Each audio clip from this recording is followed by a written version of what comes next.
A boy boards a steam train that flies through space, and Japanese pop culture was never the same again. This is Galaxy Express 999, written and drawn by Leiji Matsumoto. It ran in Weekly Shonen King from 1977 to 1981, was collected into 18 volumes, and won the prestigious Shogakukan Manga Award. The story follows Tetsuro Hoshino, a poor boy in a future where the wealthy abandon their flesh for immortal mechanical bodies.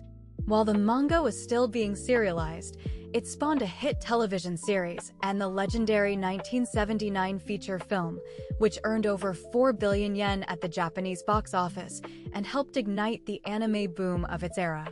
The original arc is complete. The setting is a galaxy where planets are linked by railways that run through the stars. The rich transfer their minds into machine bodies and live forever, while the poor are hunted like trophies.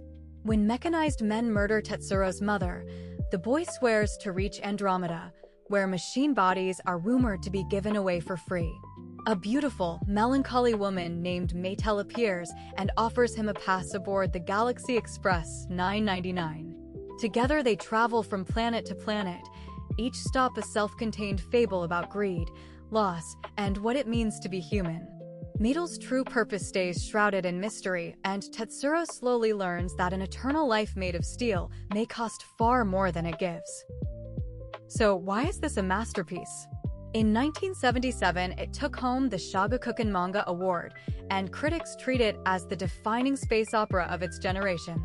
At home, it is remembered as the work that, alongside space battleship Yamato, turned the late 1970s anime boom into a full cultural movement and made Leiji Matsumoto a household name. What lifts it above ordinary science fiction is its tone. Reviewers often point to its calm, fable-like rhythm, which was unusual for action manga of the time. Each planet is a short moral tale, and the recurring question, whether immortality is worth surrendering your humanity, gives the episodic journey a quiet philosophical weight. Matsumoto's sweeping drawings of machines and cosmic vistas became instantly recognizable, and his influence rippled through decades of manga. Even the brooding antihero Captain Harlock, who guest stars here, is said to have shaped later characters across the medium. To understand its power in Japan, you have to know what it grew from. The title is a direct homage to Kenji Miyazawa's beloved 1934 novel Night on the Galactic Railroad, a melancholy fantasy about two boys riding a celestial train through questions of life and death. Maetel's name even echoes Maurice Maeterlinck, author of The Blue Bird. Japanese readers feel these literary roots instantly, Western readers usually do not. The manga also carries the texture of Showa-era Japan, a society that had rebuilt itself through rapid industrialization and was starting to ask what mechanization was doing to the human spirit. There is wordplay too. The 999 is read 39, not 999, a rhythm that simply disappears in translation. And the steam locomotive itself, a nostalgic symbol of a vanishing Japan, carries an emotional charge that rarely survives the trip overseas. For American viewers, think of it as The Little Prince meets Blade Runner, riding the rails of a Ray Bradbury short story collection. Like Bradbury's Martian Chronicles, it is really a series of moody parables wearing a science fiction costume. The barrier for US readers is real, though. The original manga was never officially translated into English, and the loose, retro human figures can feel strange to fans raised on glossy modern anime. But the core question lands anywhere. In an age of billionaires chasing life extension and uploaded consciousness, a story about whether you should trade your warm, mortal body for a flawless machine one feels startlingly current. The specifics are deeply Japanese.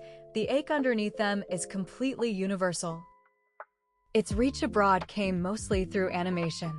The television series began streaming in English on Crunchyroll in 2009. The films circulate on Blu-ray, and in France the wider Matsumoto universe became a genuine phenomenon. Two French kids who grew up on it, Thomas Bangalter and Guy-Manuel de Homem-Christo, later became Daft Punk and persuaded Matsumoto himself to design their animated film Interstellar 5555.